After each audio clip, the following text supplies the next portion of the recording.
Hello বন্ধুরা, আজকে হচ্ছে রবিবার আর রবিবারের শুভেচ্ছা তোমাদের সবাইকে।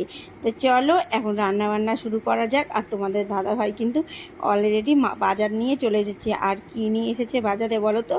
রবিবার মানেই আজকে স্পেশাল কিছু রান্না। স্পেশাল কিছু বলতে আজকে নিয়ে এসেছে আমাদের বাড়িতে খাসির মাংস।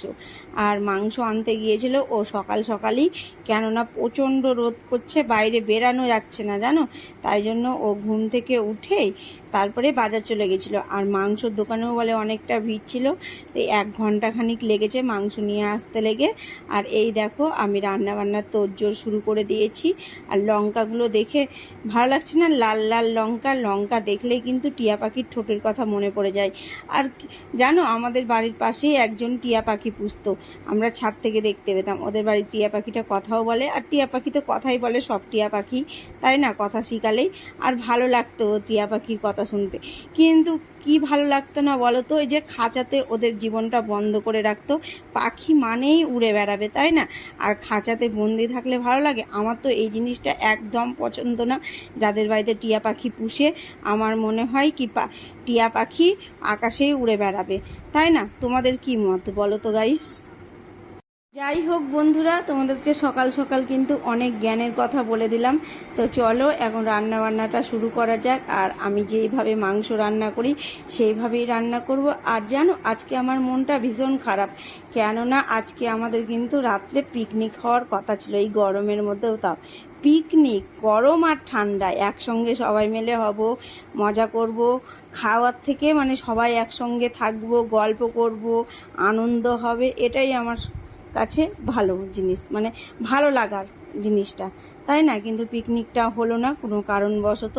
তো কি হয়েছে, এবার হলো না, এর পরের বার করব বলো। কিন্তু পিকনিকটা হলে ভালো হতো, খুব মিস করছি জানো। আজকে সন্ধ্যা থেকে কত কিছু করতাম, অনেক রকম মানে লিস্ট করে রেখেছিলাম, এই করব ওই করব, খাওয়া দাওয়া যেমনই হোক। কিন্তু তোমাদেরকে তো বললামই সবাই মিলে একসঙ্গে থাকবো, এটাই অনেক কিছু।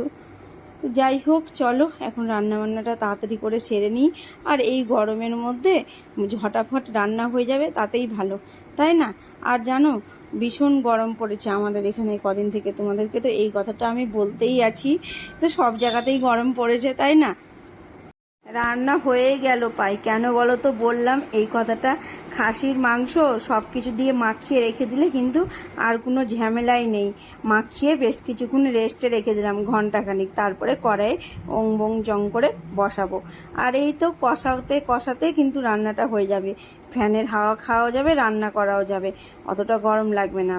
জোগাড় করতেই যতক্ষণ সময় লেগেছিল। তো যাই হোক, এখন এই দেখো রান্নাঘরে আবার চলে এসেছি রান্না বান্না করতে।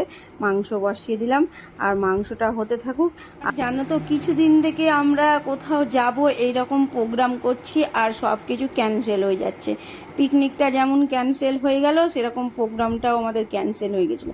সবাই মিলে ভেবেছিলাম একসঙ্গে যাব, তোমাদের দাদা ভাই না, আমার সব আশেপাশের প্রিয়জনরা, ওদের সঙ্গে যাব, দিদি ভাই বৌদি এদের সঙ্গে যাওয়ার কথা ছিল। জহরাতলার মন্দির, 300 বছর আগেকার এই মন্দিরটা জানো। আর বৈশাখ মাসে এই শনি মঙ্গলবার খুব বড় করে ওখানে পুজো হয়।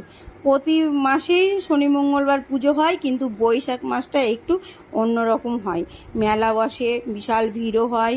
অনেক পুরনো মন্দির, 300 বছরও মনে হয় বেশি, আমি ঠিক জানা নেই। আর তো যাই হোক বন্ধুরা, চলো এই দেখো আমি এখন মাংসটা রান্না করছি, আর তোমাদের দাদা ভাইয়ের সঙ্গে খেয়েই ঝগড়া করছি। কিসের জন্য যে ঝগড়া লাগলো জানি না। ওরা আর আমার বেশি গল্প করলে এরকমই হয় জানো না। এই ভালো গল্প করতে করতে না, তখন বলবো কি, হ্যাঁ তুমি আমাকে এখানে নিয়ে যাওনি, তুমি আমাকে ওখানে নিয়ে যাওনি, তারপরে তুমি আমাকে এটা দাওনি, এই করতে করতে আমাদের মধ্যে লেগে গেল। আর ভালোই ঝগড়া হচ্ছে দেখে তোমরা বুঝতে পারছো। তা আর আলুটা ওকে দেখাচ্ছি, আলু ভাজা হয়নি, ও আবার বলছে ভালো করে রান্না করো, খেতে ভালো হবে না এগুলো ঝগড়া টগড়া করলে, লবণ দিয়েছে তো, আলুটা লাল করে ভেজেছে তো, এইরকম বলছে। আর আমি ওকে হাতে তুলেও দেখালাম, দেখো আলুটা ভাজা হয়নি, সুন্দর করে ভেজেছি। যেমনই ঝগড়া করি না কেন, রান্নাও হবে আমার তুখার। ঝগড়া করতে করতে রান্নাটাও কিন্তু আমি ভালো করি, বুঝলে? তাই বলছি তোমাদের দাদা ভাইকে। তো চলো, ওর সঙ্গে অনেক কিছু হয়ে গেল। তারপরে এই দেখো এখন আমার মাংস ফাইনাল লুকটা তোমাদেরকে দেখিয়ে দিলাম।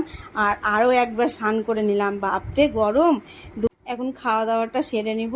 আর খাওয়া দাওয়া সারতে এসে না দেখছি কি স্যালাড নিয়ে আসেনি। সকালেই দেখেছিলাম, ওকে বলেছিলাম, তো ও আবার কোন কান দিয়ে শুনেছে, আবার কোন কান দিয়ে বেরও করে দিয়েছে।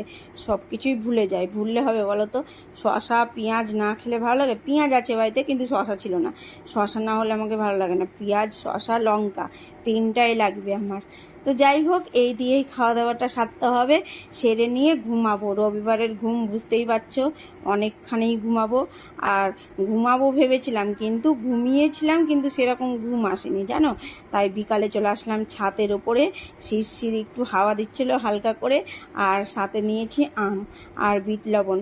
ও আর আমি দুজন মিলে আম কাটলাম, দিয়ে আমটা এখন খাচ্ছি। আর আমটা গাইস কি টক, কি বলবো, আম খেতে খেতে না চোখ মারছি এরকম মনে হবে জানো। হ্যাঁ, এত টক, কিন্তু আমি টক আম খেতে পারি, তার জন্য না ভালোই লাগছে খেতে।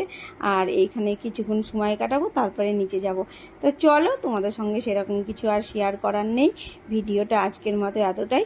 কালকে আবার দেখা হবে নতুন কোনো ভিডিওই। আর তোমরা সবসময় ভালো থেকো, সুস্থ থেকো। আর আমার ভিডিও ভালো লাগলে লাইক করে দিও, আর সাবস্ক্রাইব করতে তো ভুলবেই না। আর শুনো, তোমাদেরকে তো বলতেই ভুলে গেছি, বিট লবণের সঙ্গে কিন্তু লঙ্কাটা ভালো করে ডলেছি। লঙ্কা না দিলে চলে বলো তো? একটু ঝাল ঝাল। আর তোমরা কে কে ভালোবাসো আমার মতো আম মাখা খেতে এইভাবে, বলো তো আমাকে কমেন্ট করে। আর হ্যাঁ বন্ধুরা, যতদিন কিন্তু কাঁচা আম থাকবে ততদিন কিন্তু আমরা এইভাবেই খেতেই থাকবো। আর একটা কাঁচা আম হয় না, কাঁচা মিঠে, ওটা আবার জানো তো পেনসে পেনসে লাগে, ওটা আমাকে কিন্তু টেস্ট লাগে না। এই টক টকটাই বেশি টেস্ট লাগে, কিন্তু ফজলিটাও ভালো লাগে, খারাপ লাগে না। তো টাটা।